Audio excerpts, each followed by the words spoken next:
እባክሽን ይሄን መንፈስ ካንቺ ለማስወገድ ያንቺን እምነት ይፈልጋል። ካላመንሽ ይሄ መንፈስ ካንቺ አይወጣም። ብዙዎቻችን ሰይጣን እንዲወጣልን የምንፈልገው ስለምንፈራውና ሰይጣን የሚለውን ስም ስለምንፈራ ነው እንጂ ለእግዚአብሔር መስገድ ፈልገን አይደለም። እግዚአብሔርን መቅረብ ፈልገን አይደለም። እስቲ ምናልባት አምላኬን አስቀይሜዋለሁ፣ ንስሐ ልግባ፣ አምላኬን አስቀይሜዋለሁ፣ እንደ ልጅ አልሆንኩለትም፣ እንደ ባሪያ ነው የሆንኩት። ስለዚህ ልጅ መሆን እፈልጋለሁ፣ እሱም እንደ አባት እንዲሆነኝ እፈልጋለሁ። እንደ አዛዥ ሳይሆን እንደ አባት። አባት ከሆነ ሲያዘን ደስ ይለናል። ባዳ ሲያዘንና አባት ሲያዘን ይለያያል። ስለዚህ እግዚአብሔር አባታችን እንዲሆን ነው መጸለይ ያለብን እንጂ ብዙዎቻችሁ ደውላችሁ አረ እንደው ያለ ጾምና ያለ ጸሎት በስተቀር ሊወጣ አይችልም ተብለን ነበረ። ይኸው ጾምን ጸለይን፣ እንግዲህ መንፈሱን ንቅንቅ አይልም፣ ግን ምልክት ያሳያል። እንዴት ነው የሚሻለው ብላችሁ ትጠይቃላችሁ። የሚሻለው መንፈሱ እንዲወጣ መጾም መጸለይ አይደለም ያለብን። መንፈሱ እንዲወጣ ሳይሆን እኔ ኃጢአተኛና በደለኛ ነኝ ይቅር በለኝ አምላኬ ሆይ ለአንተ ክብር ይገባል ብላችሁ መጀመሪያ ክብር ለሚገባው ክብርን ስጡ። ከዛ መንፈሱ ይያዛል። በር ሳይከፈት ቤት ውስጥ አይገባም። መጀመሪያ በር መክፈት አለባችሁ። ልቦናችሁ ይከፈት። እግዚአብሔርን ውደዱት፣ እግዚአብሔርን ቀረቡት፣ ወደ እናንተ ይቀርባል። ሰይጣንን ደግሞ ተቃውሙት፣ ከእናንተ ደግሞ ይሸሻል። ይሄ ምን ማለት ነው? በቀጥታ ዲያብሎስን ለመዋጋት አይደለም የምትሰግዱት የምትጸልዩት። እንዳልኳችሁ ጸሎት የተጀመረው ከኃጢአት በኋላ ነው። የሰው ልጅ ሊያመሰግን ነው የተፈጠረው። አመስጋኝ ነበረ፣ ኃጢአት ሲሰራ ጸላይ ሆነ። ስለዚህ እኛ ማረን፣ ይቅር በለን፣ እባክህን በድለናል ብለን የምንጸልይ፣ አንተ እኮ አምላካችን ነህ፣ አንተ የኛ አባት ስለሆንክ እናመሰግናለን ብለን የምናመሰግን ስንሆን ይቃጠላል፣ መንፈስ ይናደዳል፣ ይበሳጫል። ሕጉንና ስርዓቱን ጠብቀን በምንጓዝበት ሰዓት ይሆናል፣ ይስተካከላልና የዚች ልጅ ሁለተኛ ደረጃ ላይ ያለችው ልጅ በተደጋጋሚ ደውላ መምህር ኧረ ይኸው እየደከምኩኝ ነው፣ ምንም ግን ምልክት አላየሁም። ኧረ ምልክት ለማየት አትስገጂ፣ ሰይጣኑን እኮ አስበሻል መስገድ ያለብሽ። ካሁን ጮኸ፣ ካሁን እንደዚህ ሆንኩኝ፣ ተፈነገርኩኝ፣ በህልሜን አየሁ አይደለም። በቃ በነፃነት እግዚአብሔርን አመልኪው፣ በነፃነት እግዚአብሔርን ጥሪው። መላእክቱን ልኮ እንዲያገለግልሽ ወይም ደግሞ ቅዱስ ሚካኤል፣ ቅዱስ ገብርኤል፣ ድንግል ማርያም በአማላጅነታቸው መጥተው እንዲያገለግሉሽ ተማጸኝ። ከዛ በኋላ ምን ይመጣል? ምህረት ይመጣል። ከምህረት ቀጥሎ ምን ይመጣል? ፈውስ ይመጣል። ፈውስ ደግሞ ሁለት አይነት ፈውስ ነው ያለው፣ የስጋ ፈውስና የነፍስ ፈውስ። የስጋ ፈውስ ከስጋ በሽታ አጋንንት ስጋችን ላይ ከተቀመጠበት፣ የነፍስ ፈውስ ደግሞ ከኃጢአት ስርዓት መላቀቅ ወይም ደግሞ ይፍታህ መባል ነው። እግዚአብሔር ኤፍታህ ካላለ አልኳችሁ እኮ ምንም ነገር አይከፈትም። እሱ ኤፍታህ ካለ ደግሞ የፈለገ ዲያብሎስ ቢዘጋ ይከፈታል፣ የፈለገ ቢቆላልፈው ይከፈታል። ይሄን አስተውሉ። ባለታሪካችን ልጅቷ ስለሆነች የእሷን መቁረብ ተከትዬ ነው ለእናንተ ያቀረብኩላችሁ። ሁሉም ጓደኞቿ የእሷን መንገድ ተከትለው እንደሚሄዱ ቃል ገብተውልኛል። ተስፋ አድርጋለሁ። አያችሁ፣ ቅጽበታዊ ነገሮች በጣም ከባድ ናቸው። የመኪና አደጋውም እንዳለ ሆኖ ከባልሽ ጋር በምትጣይበት ሰዓትም ሂጂ ውጪ ሲልሽ እሺ ብለሽ የምትወጪ ከሆነ አንተም ሂድ ውጣ በቃ ጠርግ በል ስትል ድጋሚ መመለስ መስሎሻል ብለህ ስትወጣ በዚህ ቅጽበት ውስጥ አንዱ አለመብረዱ ሁለቱም እሳት መሆናቸው ብዙ ለውጥ ነው የሚያመጣው። አስገድዶ የሚደፉትም ወንዶች በዚህ ምክንያት ነው። ሴቶችም ወንዶችም በዝሙት ጉዳይ ላይ ሁለቱም ችግር ያለባቸው ፈታኞች። እባክሽን ይሄን መንፈስ ካንቺ ለማስወገድ ሚስቶቻችሁ ላይና ባሎቻችሁ ላይ የምታሳዩት አክት እናንተ ድናችሁ እናንተ ጥሩ ቦታ ላይ ሆናችሁ እነሱ እንዲጎዱ እስከ ማድረግ መሆን የለበትም። አብራችሁ ብትድኑ ጥሩ ነው ብዬ አስባለሁ። የሚያመነዝር ባላለሽ ወይም ደግሞ ገንዘብ የማይሰጥ ንፉግ ወይም ነገረኛ ዘመዶቹ ጋር እየተባበረ አንቺን የሚጎዳ ምናምን ባላለሽ ማድረግ ያለብሽን ነገር ማድረግ ያለብሽ በመንፈሳዊ መንገድ ብቻ ነው። በቃ ይሄንን ባልሽን ትሪት የምታረጊው ትህትና ኖሮሽ እጅግ በጣም በጣም ብልጥ በሆነ መንገድ እግዚአብሔር እንዲረዳሽ ማድረግ ያለብሽ እንጂ ስሜታዊነት፣ ቁጣ፣ ማኩረፍ፣ እልከኝነት፣ ግትርነት ያው ትዳርሽን ከመበተን ያለፈ ነገር አይመጣም። ልጆችንም ይዘሽ ወይ ትተሽለት ትወጫለሽ። ያው ነበረች አሁን ተፋታለች ባለትዳር ነበረች ከሚለው ውጪ ሌላ የምታተርፊው ነገር የለም። ሶስት ከባድ ነገር እፈራለሁ ልንገራችሁ። አንደኛ የመኪና አደጋ። ለዚህ ነው መኪና መንዳት የምፈራው። የመኪና አደጋ እየነዳ ዘና ብሎ ስልኩን እንደዚህ ያየ ወይ መንገደኛ ያየ ድንገት የሆነ ነገር ይገባበታል፣ ጓ አርጎ ይገጨዋል። ከዛ በዛች አጋጣሚ ነፍስ ትጠፋለች። የተገጨውም ሊሆን ይችላል፣ ሾፌሩ ሊሆን ይችላል፣ መገልበጥ ሊሆን ይችላል። ማይክሮ ሰከንድ ምናልባት በጣም ከተገለባበጠ 5-10 ሰከንድ ሊሆን ይችላል። በዛ ቅጽበት ውስጥ ግን ህይወት ማጣት አለ። ስለዚህ ጥንቃቄ አንድ። ሁለተኛ ነገር ትዳር ላይ ትዕግስተኛ መሆን። ጥቂት የሆነች ሰከንድ ታግሳ እሺ በቃ እሺ ይቅርታ ምናምን ብላ ማለፍ ስትችል ወይም እሱ ማለፍ ሲችል ነገሮች እንዲጋጋሉ ስሜታዊ እንዲሆኑ ሆት እንዲሆኑ እሺ በቃ መብት ነው በቃ እኔ እንዲያውም አልፈልግም ሲላት እሷ እሺ ምን ችግር አለው ካለች ይሁና ካለች በቃ ሂጂ እሺ እሄዳለሁ ብላ በቃ ነገሩ በዛው ይሄዳል። እሷም ደግሞ እሄዳለሁ ሲላት ጊዜ ሂዳ ጥርግ በላ የምትለው ከሆነ ያቺ ቅጽበት ጥርግ አለ ነው ማለት ነው። ከዛስ አዲስ ላይፍ አዲስ ህይወት።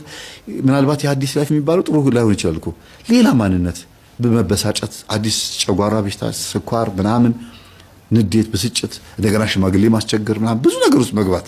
ያቺን ቅጽበት አለመታገስ ማለት ነው። ያቺን ቅጽበት አለመታገስ አስቡ። የመኪና አደጋ ብያችኋለሁ። ከዛ ደግሞ እዚህ ጋር ደግሞ ትዕግስተኛ አለመሆን። ሶስተኛው ደግሞ ቅጽበታዊ እርምጃ በመውሰድ ሰዎችን መጉዳት፣ መግደል ሊሆን ይችላል። እንደገና ደግሞ ከቤት ማባረር ሊሆን ይችላል። ከዛም አልፎ ደግሞ እስር ቤት የሚያስገባ ይሄ አስገድዶ መድፈር። እነዚህ ነገሮች እስር ቤት ለማስተማር ሲሄድና አንዳንድ ታስሮ የተፈቱ ሰዎችን ኢንተርቪው በማድረግበት ሰዓት የተማርኩት ነው። ይሄ ነገር የምፈራ ያልኳቸው ምንድነው መንገድ ላይ ከሰው ጋር በምንጠላበት ሰዓት ጥርስ አውልቆ ተማተው ደብድበው ወይም ደግሞ ገለው በሽጉጥ ሊሆን ይችላል። ስሜታቸው ባለመቆጣጠራቸው ላጣርጉ የወጣና ሽጉጡን አንተ ማነው እንትን ሲለው ጊዜ አንተው ሲለው ጧ ያደርገዋል። ከዛስ ይታሰራል አይደለ? ያችን ቅጽበት ግን ሲያስባት እስር ቤት 10 ዓመትም ይማቃል 20 ዓመትም ምን ነው በታገስኩ ያችን ሰዓት ምን እንደው ይሄን ሽጉጥ የገዛውበት ምናም ይላል። አያችሁ ቅጽበታዊ ነገሮች በጣም ከባድ ናቸው። የመኪና አደጋውም እንዳለ ሆኖ ከባልሽ ጋር በምትጣይበት ሰዓትም ሂጂ ውጪ ሲልሽ እሺ ብለሽ የምትወጪ ከሆነ አንተም ሂድ ውጣ በቃ ጠርግ በል ስትል ድጋሚ መመለስ መስሎሻል ብለህ ስትወጣ በዚህ ቅጽበት ውስጥ አንዱ አለመብረዱ ሁለቱም እሳት መሆናቸው ብዙ ለውጥ ነው የሚያመጣው። አስገድዶ የሚደፍሩትም ወንዶች በዚህ ምክንያት ነው። ሴቶችም ወንዶችም በዝሙት ጉዳይ ላይ ሁለቱም ችግር ያለባቸው ፈታኞች ቢሆንም ግን አስገድዶ በመድፈር 90%ን የሚይዘው ወንድ ነው እና አለባበሷ ቢስበውም መጠጣጥቶም ቢሆንም እንደገናም ሐሺሽም ወይም ሌላም ብቻ በአጠቃላይ የዝሙት መንፈስም ገፋፍቶት ሊሆን ይችላል። የራሱን ተፈጥሯዊ ማንነቱም ሊሆን ይችላል። ደፈራትን ብላ አንዲትን ወጣት ወይም ትንሽ ልጅ ወይም ሕፃን ደፈረ። እስር ቤት ቁጭ ብሎ ግን ደም እንባ ነው የሚያለቅሰው። ምን ነው ያችን ቀን የተረገመች ቀን እንደው በታገስኩ እንዴ ሄጄ ሴተኛ ዳሪ ጋር ስሜቴን ማብረር ስችል ወደ ጓሮ ዞር ብዬ ሄጄ ዘሬ ማፍሰስ ስችል ይላሉ። እንደዚህ ነው የሚነግሩኝ። መምህር እኔ እኮ በጣም ከባድ ጸጸት ውስጥ ነው ያለሁት። በጣም እኮ ጨዋ ሰው ነኝ። እኔ የዛን ቀን የዝሙት መንፈስ እንዴት እንደመጣብኝ አላቅም፣ እንዴት እንደፈጸምኩትም አላቅም ነው የሚሉት። በዝሙት አስገድዶ በመድፈር ጉዳይ፣ በመግደልም ጉዳይ ደግሞ ልክ እንደዚህ ቅድም እንዳልኳችሁ ላጥ አድርጎ ይገለዋል ወይ በጩቤ ይወጋዋል። ከዛ ይታሰራል። ከዛ ይፈረድበታል። በቃ ያቺ ቀን የተረገመች ቀን ትሆንባቸዋለች። ምን ነው ዝም ብለውስ ባልፈውስ እቺ ጦሰኞች ሚስቴ እንደዚህ አድርጋኝ እቺ እናቴ ከጎረቤት አትስማማ ብሎ ማንን ወቃሽ ይሆናል? መልሶ ያጣሉትን መተው ሚስጥር የነገሩትን እንዲሆኝ ያለው እኮ አትደርስልኝም፣ አትመታውም፣ እንደዚህ አደረገኝ እኮ ብላ የተናገረችው ራሱም ደግሞ ሆን ብሎ በስሜተ ግልፍ ብሎ ደግሞ ሆነም ከሆነ ደግሞ ያንን ትቢቱን እየወቀሰ እስር ቤት ይማቅቃል። እነዚህ ሶስት ነገሮች ከባድ ናቸው። ቤተሰቦች መታገስ አለብን። ትውት ማድረግ፣ መቻል፣ ማለፍ የሚባሉ ሶስት ነገሮችን እንዳትረሱ። መተው፣ መቻል፣ ማለፍ። በትዳርም በስራ ቦታም በምንም የማይጠቅም ነገር ከሆነ ትውት። የሚጠቅም ነገር ሆኖ እንኳን በማለፋችሁ የሚበርድ ከሆነ እሳቱ እናንተ ተሸንፋችሁ እግር ስር ወድቃችሁ ትዳሩ የሚድን የሚበርድ ከሆነ አድርጉት። ከዛ በእናንተ ትህትና ውስጥ በእናንተ እግር ስር ወድቃችሁ ይቅር በለኝ ይቅር በላቸው በቃ ይሄ ነገር በዚህ ብቃ ብላችሁ በማለታችሁ ክርስቶስ ከእናንተ ጋር አብሮ ዝቅ ብሏል። ነገ እነዛን ሰዎች ህሊናቸውን የሚወቅስ ነገር በህሊናቸው ውስጥ ያናገራቸዋል። እነሱን አይ ጥፋተኛዋ እኔ ሆኜ እኔው ጥፋት ያጥፍቼ ባሌ እግሬ ስር ይወድቅ ትላለች ራሷ። እሺ ምን በድዬሽ ነው? ምን አጥፍቼ ነው? እሺ ካጠፋው ይቅርታ ይላል። ካጠፋው ትላለህ እንዴ? እመን ጥፋትን ስትለው እሺ አጥፍቻለሁ ይቅርታ ይላል። እንደገና ደግሞ እሷም ደግሞ እንደዚሁ እንትን ሲል በቃ የሆነ ከባድ ችግር ውስጥ ሲገቡ ፍርድ ቤት የታረቁ ሰዎችን አጋጥሞኛል። ባይኔ ያየሁትን እምነግራችሁ ሊካሰሱ ሄደው የፍርድ ቤት መጥሪያ ወረቀት መጥቶ ምናምን ዲቮርስ በቃ ሊፋቱ ምናምን ጫፍ የደረሱ ባልና ሚስቶች ግን እኔ ጨካኝ ነኝ፣ እኔ እንደዚህ ክፉ ነኝ፣ አንተ አሁን እኔን ትከሰኛለህ፣ እኔ አንቺን ትከሽኛለሽ ይባባላሉ።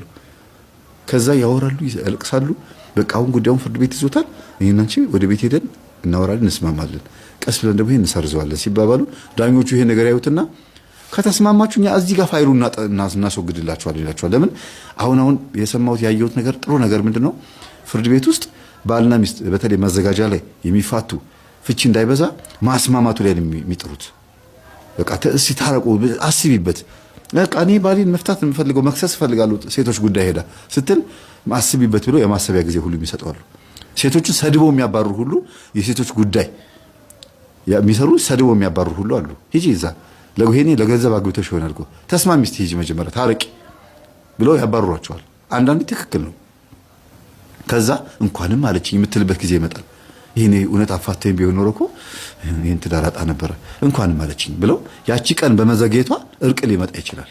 አንዳንዴ በህይወታችሁ ውስጥ ስሜታዊ ሆናችሁ በጣም በቃ ከባድ የሆነ ችግር ውስጥ ሆናችሁ ወደ ፍቺም ወደ ጸብም ሊያደርሳችሁ የሚችል ቦታ ላይ ሆናችሁ የሚያረጋጋ ሰው ሲመጣ ተቀበሉት። ምናልባት ያ ነገር የእግዚአብሔር መንፈስ ነው። እናንተ የሄዳችሁት በስሜት ነው። እኔ ነገርኳችሁ፣ እስር ቤት ያሉት የታሰሩት ሴቶችንም ወንዶችም በቃ ምን አለ በታገስኩኝ፣ እንደው በቃ ቢቀርስ ጥፍት ብዬ ብሄድኩስ የሆነ ቦታ እንደው ምን አለ የዛን ቀን ግሬን በሰበረው ይላሉ። ያጠፉትን ጥፋት ከምን ነው የሚያነጻጽሩት? ያቺን ቅጽበት ከመታገስ ጋር ነው የሚያስቡት እንጂ እሷ እኮ ናት እንደዚህ አይሉም። ያቺን የጎዷትን ሴት እንደዚህ አርጋኝ ነው እኔ የታባቷ እንኳንም ወጋኋት እንኳንም ገደልኳት ምናምን አይሉም። ያቺን ቀን ይረግሟታል። እባካችሁ ይሄን ደጋግሜ የምናገረው ሁላችንም እንድናስብበት ነው። ያጠፋነው ነገር ካለ ይቅር በሉን ብሎ ማለት ምንም ችግር የለውም። እኔም በሆን ይኸው እናንተ መካከል ጓደኞች የሆናችሁ ቀርባችሁኝ ተቀራርበን በስራም በአገልግሎትም በምንም የትኛውም ቦታ ላይ ያላችሁ ያስቀየምኳችሁ ካላችሁ ይቅር በሉኝ። ምንድነው ችግሩ? አሁን ይሄን ማለት በአካልም ተገናኝተን ምንድነው ይሄን መባባሉ ችግሩ? ለክርስቶስ ስጋና ደም ሲባል ይሄንን ትቢታችንን አዋርደን መርገጥ ምንድነው ችግሩ? የኛ ትቢት በልጦብን ስጋው ደግሞ አንሶ ትቢታችን አይሎብን አልታረቅም አይሆንም ምናምን ብለን ስናይል እንደው አንገርም? እሱ በመስቀል ላይ ሆኖ እጁን ተወጥሮ የሚያደርጉትን አያውቁምና ይቅር በላቸው ብሎ ቃሉን ይሰጣል። ኤሎሄ ኤሎሄ ላማ ሰበቅታኒ፣ አምላኬ አምላኬ ለምን ተውከኝ ብሎ የኛን መተው የአዳምን ሰዓት መድረስ በእኛ ውስጥ ጮህታችንን እየቃተተ ጮሆልን ከራሱ ጋር አስታረቀን። እኛ ማን ስለሆነ እየወጉት እኮ ነው ይቅር በላቸው የሚለው። ያንን ደግሞ ሰማዕቱ እስጢፋኖስ ደገመልን። ከዛ እኛም ደግሞ ልንደግመው ደግሞ ታዘዝን። አርጉት፣ እንዲህ እንደተደረገ ሁሉ እናንተም አርጉ ተባልን። እባክሽን ይሄን መንፈስ ካንቺ ለማስወገድ ያንቺን እምነት ይፈልጋል። ካላመንሽ ይሄ መንፈስ ካንቺ አይወጣም። ብዙዎቻችን ሰይጣን እንዲወጣልን የምንፈልገው ስለምንፈራውና ሰይጣን የሚለውን ስም ስለምንፈራ ነው እንጂ ለእግዚአብሔር መስገድ ፈልገን አይደለም። እግዚአብሔርን መቅረብ ፈልገን አይደለም። እስቲ ምናልባት አምላኬን አስቀይሜዋለሁ፣ ንስሐ ልግባ፣ አምላኬን አስቀይሜዋለሁ፣ እንደ ልጅ አልሆንኩለትም፣ እንደ ባሪያ ነው የሆንኩት። ስለዚህ ልጅ መሆን እፈልጋለሁ፣ እሱም እንደ አባት እንዲሆነኝ እፈልጋለሁ። እንደ አዛዥ ሳይሆን እንደ አባት። አባት ከሆነ ሲያዘን ደስ ይለናል። ባዳ ሲያዘንና አባት ሲያዘን ይለያያል። ስለዚህ እግዚአብሔር አባታችን እንዲሆን ነው መጸለይ ያለብን እንጂ ብዙዎቻችሁ ደውላችሁ አረ እንደው ያለ ጾምና ያለ ጸሎት በስተቀር ሊወጣ አይችልም ተብለን ነበረ። ይኸው ጾምን ጸለይን፣ እንግዲህ መንፈሱን ንቅንቅ አይልም፣ ግን ምልክት ያሳያል። እንዴት ነው የሚሻለው ብላችሁ ትጠይቃላችሁ። የሚሻለው መንፈሱ እንዲወጣ መጾም መጸለይ አይደለም ያለብን። መንፈሱ እንዲወጣ ሳይሆን እኔ ኃጢአተኛና በደለኛ ነኝ ይቅር በለኝ አምላኬ ሆይ ለአንተ ክብር ይገባል ብላችሁ መጀመሪያ ክብር ለሚገባው ክብርን ስጡ። ከዛ መንፈሱ ይያዛል። በር ሳይከፈት ቤት ውስጥ አይገባም። መጀመሪያ በር መክፈት አለባችሁ። ልቦናችሁ ይከፈት። እግዚአብሔርን ውደዱት፣ እግዚአብሔርን ቀረቡት፣ ወደ እናንተ ይቀርባል። ሰይጣንን ደግሞ ተቃውሙት፣ ከእናንተ ደግሞ ይሸሻል። ይሄ ምን ማለት ነው? በቀጥታ ዲያብሎስን ለመዋጋት አይደለም የምትሰግዱት የምትጸልዩት። እንዳልኳችሁ ጸሎት የተጀመረው ከኃጢአት በኋላ ነው። የሰው ልጅ ሊያመሰግን ነው የተፈጠረው። አመስጋኝ ነበረ፣ ኃጢአት ሲሰራ ጸላይ ሆነ።